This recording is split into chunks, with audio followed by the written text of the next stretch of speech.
Hey friends, Peggy Hall back with you from thehealthyamerican.org. We're going to do a deep dive on the ICE shooting in Minnesota of RENEE Good. Reminds me of that song, Johnny Be Good. Well, I don't want to make light of what appears to be another fake incident. So get your how to spot a psy-op checklist handy, and we are going to dive in. Now, a quick word. This video is not for those of you who don't want to dig beneath the headlines. This video is only for those who like to ask questions, to dig deeper, and who can handle a side order of snark. Of course, my heart sincerely goes out to anyone who was harmed in the making of this movie. Another made-for-TV movie. We had Maduro, and now we have Good. I have to do a quick disclaimer that YouTube does not take kindly to those of us who actually like to expose the truth. So I might do a little bit of a humorous take on this and see if I can outwit the nitwits. In other words, outwit the algorithm. I'm also going to share with you a slideshow that I put together with a lot of images because a picture, as they say, is worth 1,000 words. I have a Substack for you that I wrote up all about this, and I hope that the millions that are pouring in for the Go Fraud Me's are going to help dry up the non-existent tears of all of those who were involved. Yes, crisis actor, anyone? Or crisis actors in this case.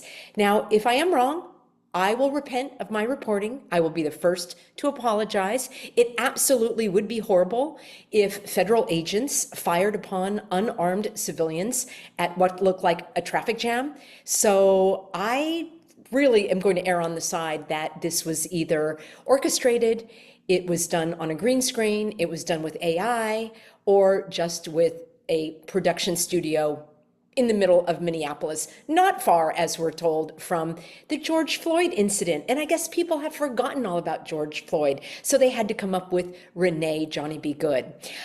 Oh my gosh, Peggy, you're saying right now, I cannot believe how cynical you are, how insensitive you are. People's lives have been taken here.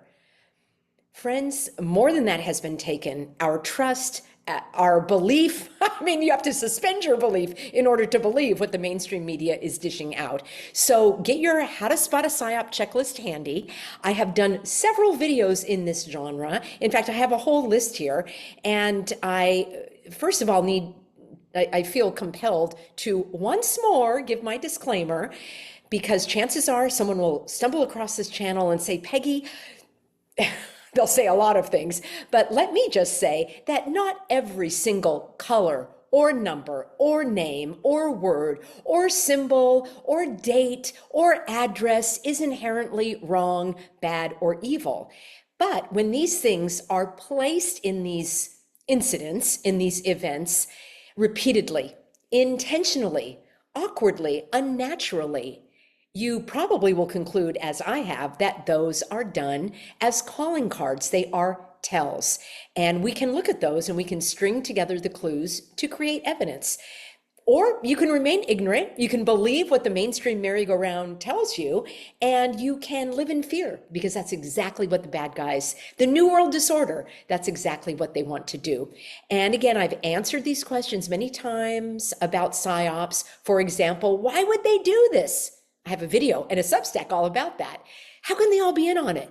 Well, they don't all have to be in on it, but I've also answered that in depth in another video in Substack. I've got a video and Substack called How and Why I Expose the PsyOps. I've got another one of my favorites is called Collecting Clues in the PsyOps, and I tell you exactly how I go about it. So if you're interested or those questions pop up, please refer to those other videos. It is not possible or reasonable to expect that I can cover every single aspect of every single incident in every single video. There will be things that you saw that I didn't or that I forgot to convey. So you can always leave a comment. I love to read them, and I love to highlight them and share them on my Substack, which is over at peggyhall.substack.com. All right, let's dive right into the slideshow.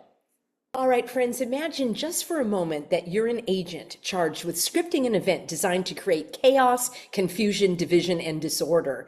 And you need this script to have clues and calling cards in this incident to signal to those in the know that this is yet another scripted, orchestrated, manufactured event. In other words, it's a psychological operation known as a psy-op. I'm going to start calling them spy ops. How do you like them apples? I just start calling them spy ops because they are intended to deceive, to trick, to dupe, to inflict emotional trauma, to hijack your rational mind. Yes, to even terrorize the population with the goal of making them fear that this could happen to me. Oh my gosh, I could be at a protest and I could be shot dead by an ICE agent. Now, these spy ops are intended to create chaos and trauma so that a fearful population will be more likely to eagerly, in fact, they'll probably want to beg for the predestined solution. So as a scriptwriter, you're going to include, I don't know, certain numbers, names, dates, locations, colors, and other symbols to signal that this indeed has the grimy Freemason fingerprints of the controllers all over it. Now, you might want to create a costume theme. For example, red scarves, red hoodies, and red jackets. Yes. There we have it. Well, here's an image of the alleged victim, RENEE Good. Yes, good. Otherwise, how can we tell the good from the bad? It's easy enough to find protesters with the correct colors, and let's make sure that we've got them front and center or visible. Let's take a look here. Sometimes they'll throw in a dash of the Masonic orange as well. Friends, does this photo look staged to you? Or does this look realistic? Who took this photo? We'll never find out. I mean, it's absolutely crazy. And speaking of crazy, that reminds me of the orange Masonic beanie that Woody Harrelson was wearing in the movie Wag the Dog. And if you have not seen that movie, you should watch it because we're seeing it played out. Interestingly, he played a character, I think it was Schulman, and they used a nickname, Shoes. And we also know that shoes are a calling card for these operations. I have to dig a little deeper. Let me know if you found any clues related to shoes in this event. Now, even the non-distressed duping delight witness, in quotation marks, is in the correct color-coded costume.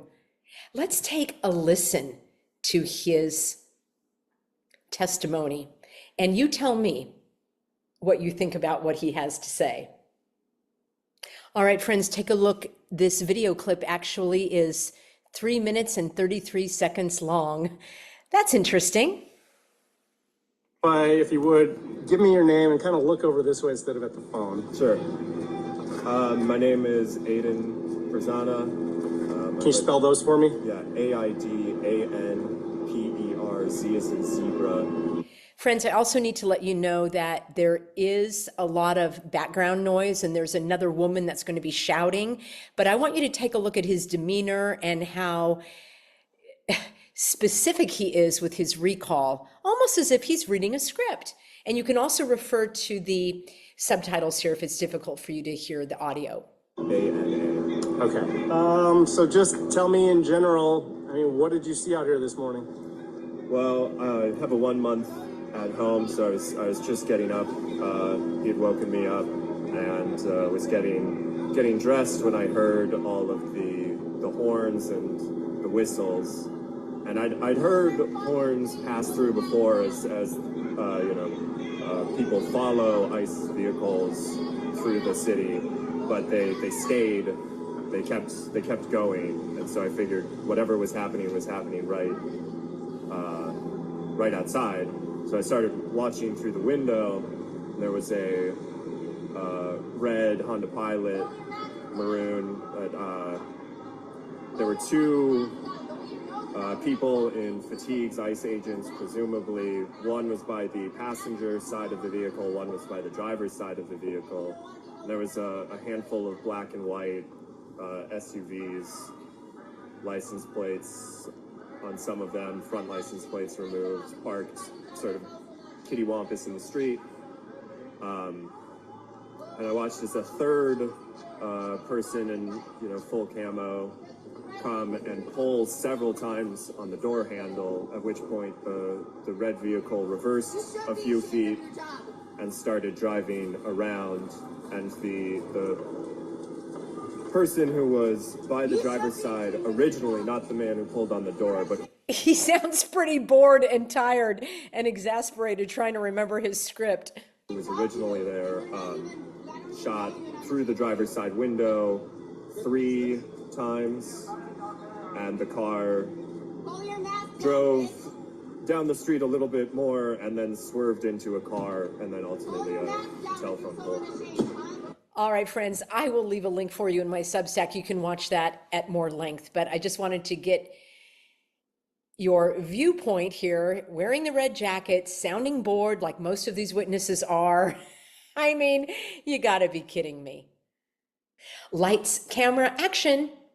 Witness Aiden Perzana, if that's even his real name, looked tickled pink to be on national TV. Now, don't be so hard on him, friends. It's tough to remember your lines when all you can think about is the paycheck, that and your few minutes of fame. He definitely had rehearsed, as you can see him trying to include all the scripted talking points. This young fellow certainly had impeccable recall of the events. And as my savvy and sophisticated healthy Americans, you know that giving an inordinate amount of precise detail often signals that the person is either lying or coaching on what they have to say, or both. I mean, think about it. If it had happened to me, I would be just flustered, and I would say, "Oh my gosh, I can't believe it! I saw this right out of my window. It happened right before in front of my eyes, and there were people around, and it seemed chaotic. And oh my gosh, I hope she's okay." That's what a person would say, not like they're reading off a rehearsed script. We're told that he saw all of this and remembered all of it right after his 1-month-old son woke him up, and he saw this right out from the window of his home. He saw that it was the third agent who fired 3 shots. Oh my gosh. He could make out that there were some law enforcement SUVs, some with license plates and some missing license plates on the front of their vehicle. I mean, who talks like that? He counted the number of agents on the scene, and then he said some of them were ICE agents, presumably.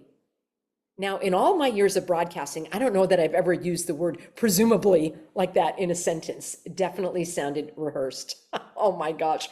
Where do they get these witnesses? Seriously, where do they get these witnesses? Did they call the news stations? Did they hang around long enough for someone to stop by and interview them?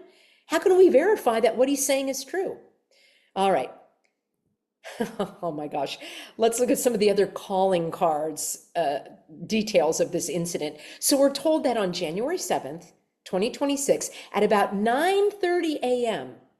Now, for those that care about the numbers, you've probably already added it up, that 9 plus 3 equals 12. And then when you've got 1 plus 2, that equals 3. And of course, evil loves to invert. So 9:30 could actually be 3 6s, right? If you turn that upside down, 666, the number of the beast, signifying evil, or signifying whatever else the bad guys want it to signify and to symbolize. Renee Nicole Good is shot 3 times and killed by the ICE agent. So we see these numbers 3 and 9, that pops up quite a bit. How coincidental that Minnesota was grabbing the headlines, as I said earlier, with the massive fraud and corruption of the state public servants, stealing close to $10 billion under the watch of, and under the non-watch, I guess, of Governor Tim Walz. Crazy. We're told that this Good incident, too good to be true, in my opinion, allegedly happened at 3333 Portland Avenue. Now, Portland figures into the story in just a moment, and it is a story. This just happens to be between 33rd and 34th Street. How do you like them apples? Now, as you know, the stories are often coded with 33, indicating the Freemason fingerprints all over it. The 33rd degree is something that's important in Freemasonry, but again, they could be using these numbers just as their own calling card. It's almost like it's their own code, and we may not know exactly why they're using it, but we do know that they are using it. And again, this location is a few blocks from where the fake, oh, did I say fake? Yeah, I meant to say fake George Floyd incident allegedly occurred. So the story goes now that RENEE, too good to be true, was parked in the street, either trying to block ICE agents or just acting kind of as a bystander in her car. The reports are somewhat conflicting. So too good to be true, either waved for the agents to go around her, or they drove off after, or she drove off after being told to stop and, going like 1 mile an hour. Again, there are conflicting reports, and that's how they roll.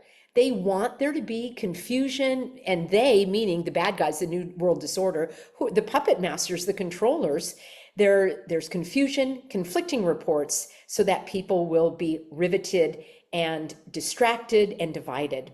So we are told that 3 shots came from the ICE agent. This fellow right here, Johnny B. Good. Oh, I guess Johnny wasn't very good to RENEE Good. There's a lot of 3s and a lot of 6s in this whole story. So who took this video of this agent who just happens to be walking by a house that has this address 3332, and look at how strange this address is. It's like the numbers are going up. I mean, literally going up.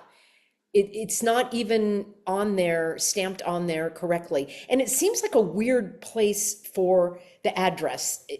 Maybe that's just me.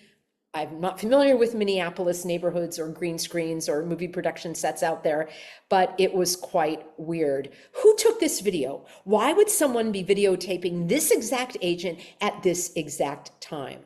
Further, I saw a video that showed the agent walking past some kind of dinosaur, like a T-Rex on top of a car. Maybe it was some sort of Christmas decoration, but that's bizarre. It put me in mind of a movie that came out, I think it was 2013 or something, called Walking with Dinosaurs. I'll have to dig into that more, but I also believe that is another clue.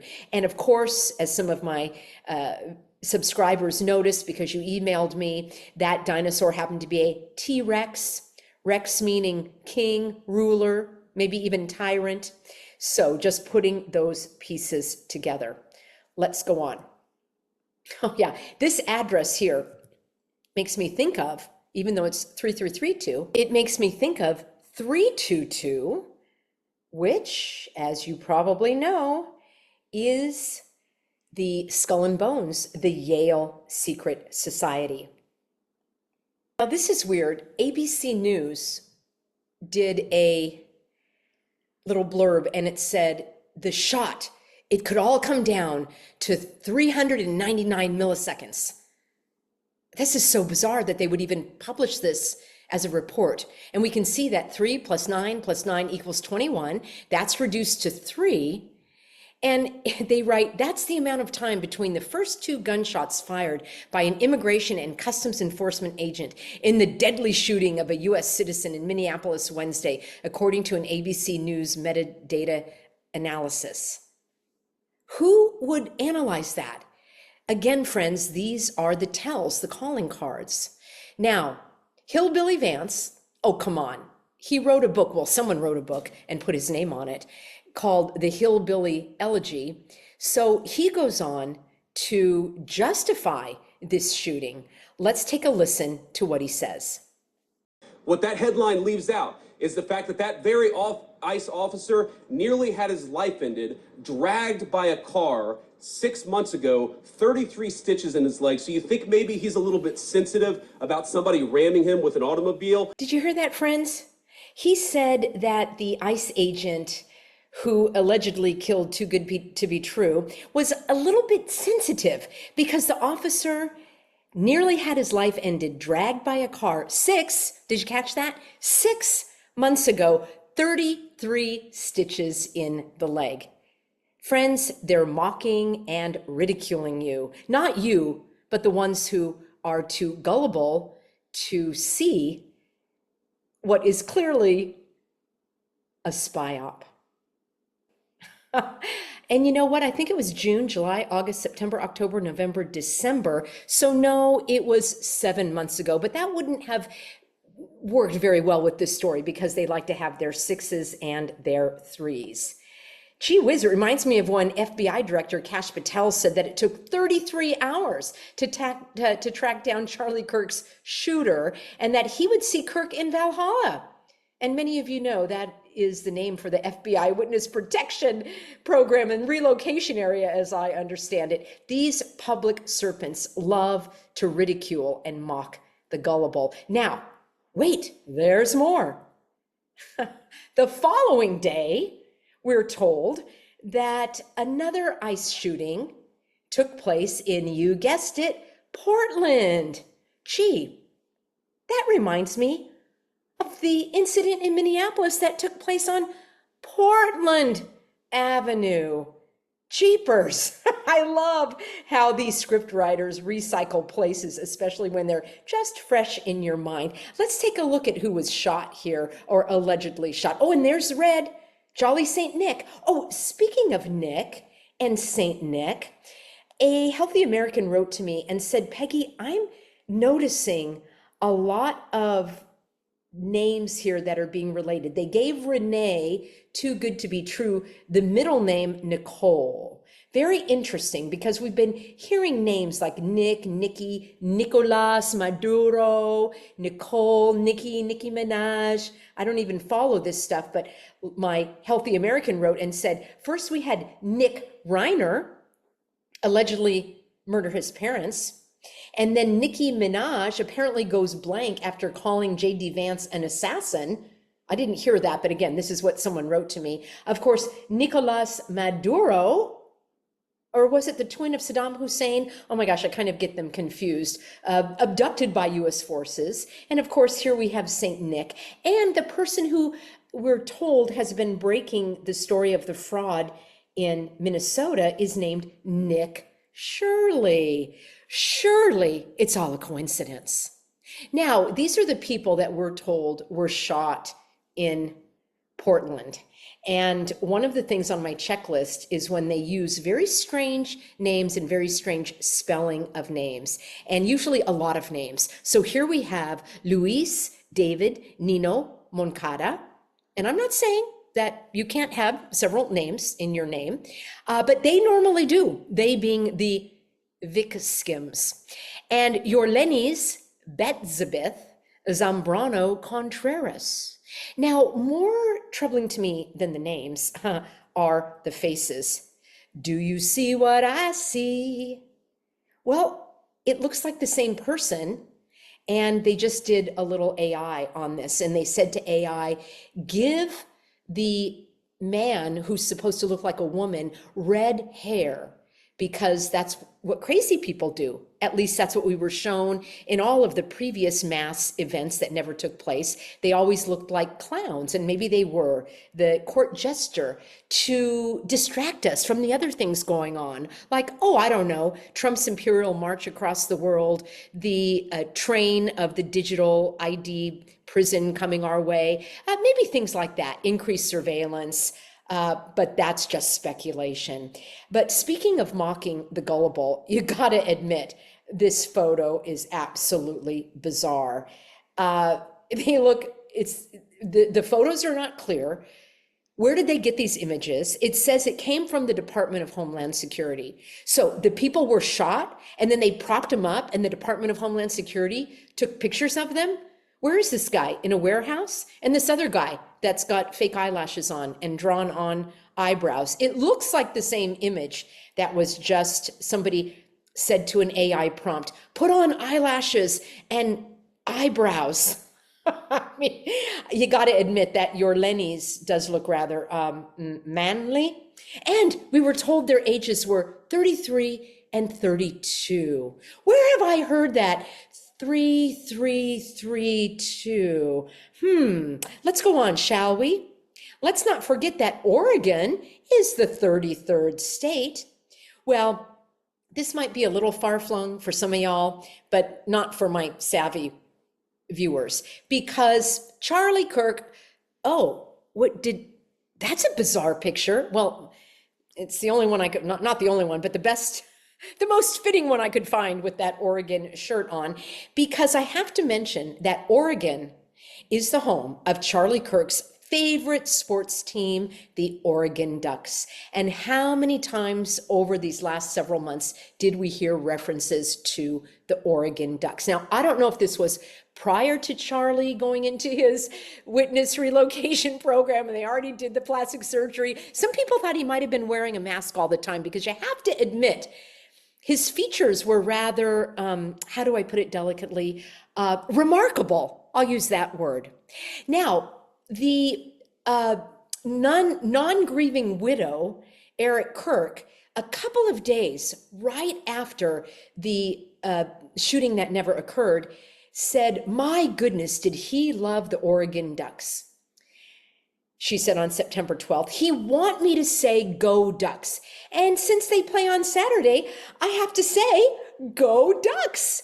And this is the face of the non-grieving widow, Eric Kirk. And there, as you can see, are the actual, there's the transcript. Did he love the Oregon Ducks? So again, when something is inserted unnaturally and repetitively and intentionally, you have to say, that is a very bizarre comment to make a few days after her fake husband was not really shot in the neck, because remember, there was no blood, no bullet, no burial, no medical report, none of that stuff.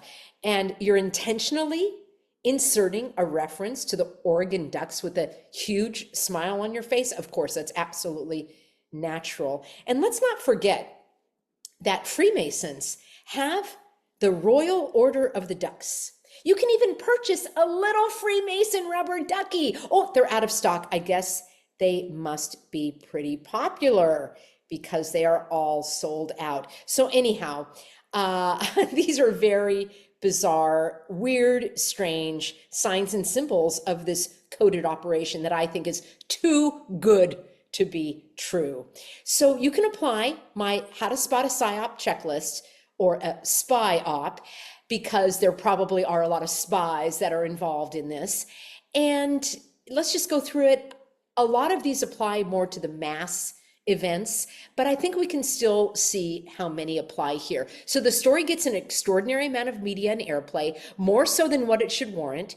The media uses words like chaos, horrific, tragic, scary, unbelievable, and the evidence is unbelievable. It just doesn't add up. Or does it add up? It adds up to 3 quite a bit, and 9 and 6.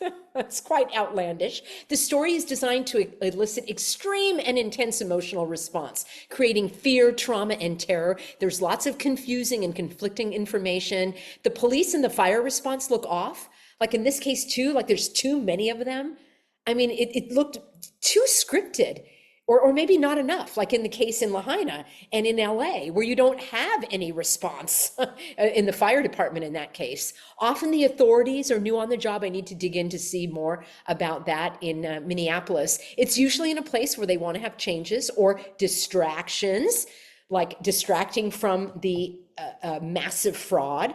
And then where's all the cell phone footage from the people? I haven't seen it. Now, granted, I'm not on TikTok, and I'm not on Instagram, and I'm not on Telegram, I'm not on the Grams, but I'm on the Tube, I'm on YouTube, and I'm on the Stack, so join me there. But where's all the cell phone footage? What we get is a lot of grainy footage. We get stuff that looks like bad AI.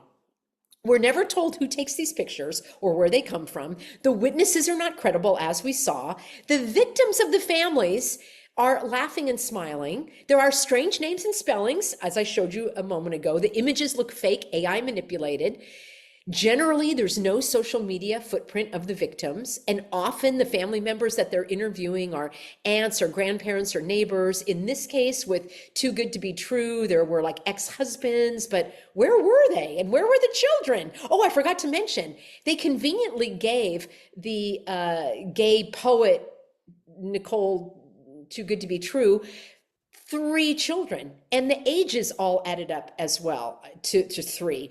So they're just literally mocking the public. The GoFundMe's pop up immediately. I think there's already over $1 million.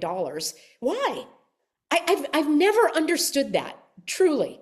There are plenty of people that need money, plenty of people that that pass away day after day, yet because it's on TV, well, you know, because otherwise, how are these actors going to be paid?